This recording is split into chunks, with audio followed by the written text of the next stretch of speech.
Good evening बच्चों। आज class 7 का यानी राज्य शासन कैसे काम करता है और इसका जो है अध्याय 3 है या 3 अध्याय है और इसमें मुख्य रूप से देखो फर्स्ट क्या है तो सामाजिक ये पार्ट 1 है और पार्ट 1 के देखो कुछ महत्वपूर्ण परिभाषिक शब्द है। निर्वाचन क्षेत्र, बहुमत है, प्रेस वार्ता है, विरोधी पक्ष हवा, आम सभा है तथा सत्तारूढ़ दल है। तो देखो निर्वाचन क्षेत्र का मतलब होता है मान ली कि उसमें जो भी निर्वाचन होते हैं, जो भी हर चीज़ का, जैसे मुखिया सरपंच चाचा जो भी है, यानी तुमको विधायक MP MLA चाचा राज्यसभा सदस्य सबका कुछ कुछ प्रक्रिया के द्वारा चुनाव होते हैं, निर्वाचन उससे थे, समझ में। उसे इलेक्शन कमीशन सबका समय के अनुसार कराता है। देखो निर्वाचन क्षेत्र में इसमें क्या लिख रहा है, ध्यान से सुनो। निर्वाचन क्षेत्र एक एक शब्द का परिभाषित कर रहे हैं। निर्वाचन क्षेत्र इसका अभिप्राय एक निश्चित क्षेत्र से जहां निवास करने वाले सभी मतदाता अपना प्रतिनिधि चुनते हैं। उदाहरण के लिए यह कई पंचायतें, वार्ड वह क्षेत्र हो सकता है जो विधानसभा का सदस्य चुनता है। बहुमत, तो बहुमत इसका प्रक्रिया ऐसी प्रक्रिया किसी समूह द्वारा, देखो मान लीजिए कि बहुमत है तो बहुमत का मतलब होता है कि जो भी अगर चुनते जो जैसे चुनाव होता है, अभी जो चुनाव हुआ है तो बहुमत में सबसे ज़्यादा मान ली कि भाजपा है, नीतीश जी है, तो उनको गठबंधन के सरकार यानी कि बना रहे हैं। तो जो बहुमत में आएगा उसी का सरकार बनेगा, उसी को बहुमत कहते हैं। नेक्स्ट है कि देखो प्रेस वार्ता का मतलब कोई सरकार उसे प्रेस वार्ता बुलाती है, कोई नई चीज़, कोई नई खबर देने के लिए 10-20 को चैनल को प्रकाशित अपना जो भी क्या करना, कम करना है, क्या अच्छे बात करना है, तो उसको प्रेस वार्ता, चाहे किसी को जवाब कुछ देना है तो बोलना भी है तो प्रेस वार्ता कर अपना कहते हैं। नेक्स्ट है देखो ध्यान से, विरोधी पक्ष मान ली कि विरोधी पक्ष अगर होना भी जरूरी होता है, तो मान ली कि अगर कोई सत्ता पक्ष अगर विरोध नहीं खोज खाज करे तो क्या हो जाएगा, तनाशा हो जाएगा, इसलिए विरोधी पक्ष को होना एकदम जरूरी है। समझ में आ गया। नेक्स्ट है देखो आम सभा, तो आम सभा का मतलब होता है कि किसी जैसे मुखिया सरपंच भी आम सभा बुलाते हैं, जो भी है सभा बुलाकर कुछ जो अनुमोदित करते हैं, कुछ नए प्रस्ताव डालते हैं कि ये की चीज़ पास होना चाहिए, ये चीज़ नहीं होना चाहिए, किसी कहीं पर पुल बनना है, कुछ बनना है, ये आम सभा बुलाकर लोग, चाहे कोई किसी का शादी ब्याह चाहे कुछ करना, आम सभा बुलाकर काम करते हैं।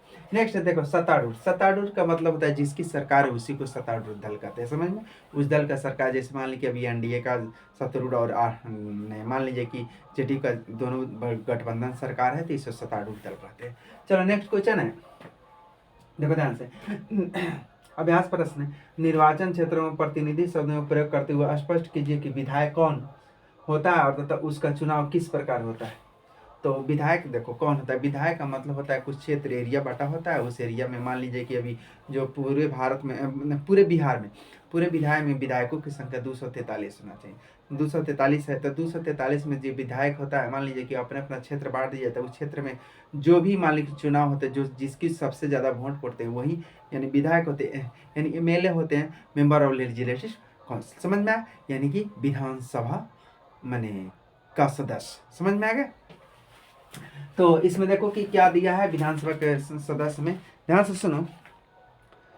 तो यह एक विशेष क्षेत्र होता है जहां सभी मतदाता एक विधायक उन्होंने अपने प्रतिनिधि भेजने के लिए मतदान करते हैं तथा निर्वाचन क्षेत्र आकर निर्वाचन क्षेत्र में स्तर को अनुरूप बदलता रहता है तथा प्रत्येक निर्वाचन क्षेत्र मतदाताओं द्वारा अपनी पसंदीदा प्रतिनिधि को पक्ष में मतदान किया जाता है और जिस प्रतिनिधि द्वारा तथा सर्वाधिक मत प्राप्त किए जाते हैं उसका तथा विधायक के रूप में चुनाव होता है तथा वह राज्य विधायक में संबंधित निर्वाचन क्षेत्र में प्रतिनिधित्व करता है तथा दूसरे शब्दों में विधायक संबंधित तथा राज्य की विधानसभा का एक निर्वाचित सदस्य होता है जिसका चुनाव जनता द्वारा प्रत्यक्ष रूप से किया जाता है। जनता द्वारा क्या किया जाता है, यानी कि प्रत्यक्ष डायरेक्ट इलेक्शन। नेक्स्ट क्वेश्चन है कुछ विधायक मंत्री कैसे बनते हैं। मान लीजिए कि जैसे मान लीजिए जो अभी चुनते हैं जिसका अच्छा रैंक होता है, जो अच्छे काम करने वाले, तो उसे विधायक वो लोग चुनते हैं और उसका मंत्री बनाते हैं। मंत्री बने किसी जैसे मान लीजिए अलग अलग, जैसे यहाँ पर है किस विभाग को किस मंत्री देते हैं, जैसे कृषि विभाग है, उसके बाद मान लीजिए कि गृह विभाग है, शिक्षा विभाग है, तो किस विभाग का अलग अलग मंत्री के रूप में देते हैं, समझ में। और मंत्री को शपथ यानी बिहार में है तो राज्यपाल कराते हैं, ठीक है, यानी राज्यपाल के द्वारा कराया जाता है, ठीक है। चलो देखते हैं, ध्यान से सुनो। यानी जब बहुमत प्राप्त राजनीतिक दल के विधायक द्वारा अपने नेता के द्वारा चुने जाते तो राज्यपाल द्वारा उस नेता को संबंधित राज्य का मुख्यमंत्री नियुक्त किया जाता है। मुख्यमंत्री बनने के बाद शासक दल या दलों से विभिन्न मंत्रालयों का नेतृत्व करने के लिए कुछ विधायकों का चुनाव किया जाता है और यह सूची राज्यपाल को सौंप दी जाती है। राज्यपाल इसी सूची के लोगों को विभिन्न विभागों तथा मंत्रालयों को मंत्री द्वारा नियुक्त करते हैं, यानी कि उसे चुनकर और राज्यपाल को सौंप दिया जाता है, राज्यपाल उसी को नियुक्ति करते हैं। चलो नेक्स्ट क्वेश्चन है, देखो ध्यान से। मुख्यमंत्री तथा अन्य मंत्रियों द्वारा लिए गए निर्णयों पर विधानसभा में यानी बहस क्यों होनी चाहिए? नहीं, बहस एकदम होना चाहिए। मान ली कि बहस से जो भी अच्छे निर्णय लिया जाता है, मान ली कि प्रत्यपक्षी चाहे आपस में जो है, मान ली कि उससे क्या हानि होगा, क्या लाभ होगा, उसमें भविष्य में क्या फायदा होगा, जब बहस नहीं होगा तब क्या मानने, मान लीजिए कि हम अगर कहेंगे कोई अच्छा काम है, कोई उसमें कमी अगर हमसे नहीं बुझाएगा तो दूसरा कोई खोज देगा, तो उसमें कमी को देखते हुए अच्छे काम किया जाता है, इसलिए बहस होना एकदम जरूरी है। चलो देखते हैं बहस होना। देखो, मुख्यमंत्री तथा अन्य मंत्रियों द्वारा निर्णय लेने विधानसभा में बहस होना आवश्यक है कि लोकतंत्र में सभी सरकारी फैसलों को जनता का लोकप्रिय समर्थन प्राप्त होना चाहिए। इसके अतिरिक्त वह स्वयं तथा उसके अन्य मंत्री व्यक्तिगत तथा समूहिक रूप से विधानसभा के प्रति उत्तरदायी थे। लोकतंत्र में जनता में ही वास्तविक सत्ता निहित होती है। विधानसभा की बहसों में भाग लेकर तथा प्रतिनिधि सरकार के मुख्यमंत्री अन्य मंत्रियों द्वारा लिए गए फैसलों के प्रति उनका समर्थन तथा विरोध व्यक्त करते हैं तथा उनके द्वारा निर्णय को तथा उसकी विधानसभा के सदस्यों द्वारा यानी अनुमोदित किया जाता है। तो इस प्रकार उसे जो है मान लीजिए कि मुख्यमंत्री अन्य मंत्रियों को यानी नियुक्त कर बहस होना आवश्यक है। चलो नेक्स्ट है कि पतालपुर में क्या समस्या थी तथा निम्नलिखित के द्वारा इसके विषय में क्या चर्चा कीजिए तथा कार्य किए गए तथा निम्नलिखित उपचार भरिए। देखो, पतालपुरी का मतलब है, देखो पतालपुरी जब इसे जमीन के अंदर मान लीजिए पानी के ऊपर सूख रहा है, ज़्यादा लोग काम कर रहा है, वर्क कर रहा है, तो क्या होता है, हानि होता है। तो मान लीजिए कि वहाँ जो मान लीजिए कि एक नीली अगर बारिश ना हो तो पतालपुरी में बहुत से हानि हो सकते हैं। तो देखते हैं, देखो इसमें अलग अलग कुछ शब्द है, उस शब्द की चर्चा करना है। जैसे आम सभा, विधानसभा, तो प्रेस वार्ता, मुख्यमंत्री। तो अभी प्रेस वार्ता को बताया गया, विधानसभा तो आम सभा बताया गया है। मुख्यमंत्री कौन होता है, यानी कि अपने दल के जो चुने हुए सबसे एक नंबर यानी मंत्री के पद पर यानी मुख्यमंत्री को उसे लोग नहीं ले लेता है, समझ में, जो राज्यपाल शपथ दिलाते हैं। तो प्रेस वार्ता का मतलब होता है कि अपने सरकार नए चीज़ों की जानकारी देती है, चाहे कुछ भी यानी सरकार द्वारा नए नए काम क्या क्या किया जाता है उसको प्रेस वार्ता के द्वारा लोग जानकारी देती है। चलो ठीक है, नेक्स्ट देखो इसमें क्या क्या कह रहा है, ध्यान से सुनो। पतालपुरम की सभा तथा पतालपुरम में पानी की कमी थी जिसकी आपूर्ति 3 दिनों में एक बार की जाती है, वहाँ हैजा फैल चुका था जिसके कारण लोग मर रहे थे। अस्पताल साफ सफाई नहीं थी और डॉक्टर और अन्य चिकित्सा कर्मचारी कम थे, दवाइयाँ भी कम थी। पतालपुरम एक जगह का नाम है और जगह के रूप में मान लीजिए कि समस्या के द्वारा सरकार के द्वारा बताया गया। अब देखो इसमें क्या है, फर्स्ट है गृह अपने, देखो कार्य क्षेत्र जैसे आम सभा। तो आम सभा का मतलब होता है, देखो आम सभा यानी कि लोगों द्वारा हैजत तथा नियंत्रण नहीं तो स्वच्छ पेयजल की आपूर्ति नहीं कर पाने तथा पर्याप्त संख्या में डॉक्टर तथा अन्य चिकित्सक तथा कर्मचारियों की अनुपलब्धता के विरोध से सरकार की असफलताओं पर विचार विमर्श किया गया है। दूसरा है विधानसभा। तो विधानसभा मान लीजिए कि पूरे बिहार के विधानसभा के सदस्यों की संख्या जो है यानी कि तुम्हारा 243 है, ठीक। देखो विधानसभा में अनेक विधायकों सरकारों काम करता था, मोटिव करते सरकारों को अनुसूचित कार्यवाही के मतलब के विधायकों में हैजा आवश्यक पेयजल की सतह लिखाई साफ सफाई की समस्या के प्रति लापरवाही। और इस प्रकार देखते हैं कि ये क्या क्या क्या क्या वर्क होता है।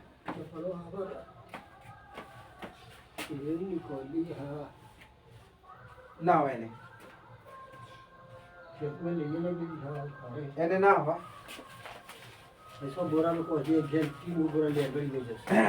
चलो नेक्स्ट देखो, एलंग नहीं है। देखो प्रेस वार्ता कई संवाददाताओं के कारण पहले मुद्दे पतालपुरम में अनेक मरने के मुद्दे तथा उठा प्रेस वार्ता के मंत्री सरकार द्वारा उठाए गए कारणों को तथा स्वास्थ्य मंत्री के द्वारा घोषणा की गई, उसमें से सभी संबंधित जिलाधिकारी तथा मुख्य चिकित्सा पदाधिकारियों को आवश्यक कदम उठाते हुए स्थिति को नियंत्रण पाने के लिए, मान लीजिए कोई बीमारी पतालपुर में फैल गया था जिसके कारण वहाँ के लोगों चिकित्सक यानी स्वास्थ्य मंत्री के द्वारा यानी कि तरह तरह से कदम उठाए गए उसकी सुरक्षा के लिए। तो आ गया मुख्यमंत्री। तो मुख्यमंत्री पतालपुरम का दौरा कर रहे थे मर चुके लोगों को तथा परिजनों के तथा मुलाकात की तथा उन्होंने अस्पताल का भी दौरा किया तथा वहाँ के मरीजों को बेहतर इलाज तथा आर्थिक सहायता प्रदान करने के आश्वासन। उन्होंने अति शीघ्र पर्याप्त मात्रा में स्वच्छ जल की आपूर्ति सुनिश्चित करने के लिए लोक निर्णय मंत्रियों से कहा और मुख्यमंत्री ने यानी टैंकरों की सहायता से मैंने सहायता के इलाके के तथा इलाके प्रत्येक गांव में स्वच्छ पेय की आपूर्ति के लिए और आर्थिक सहायता देने के लिए भी घोषणा की गई।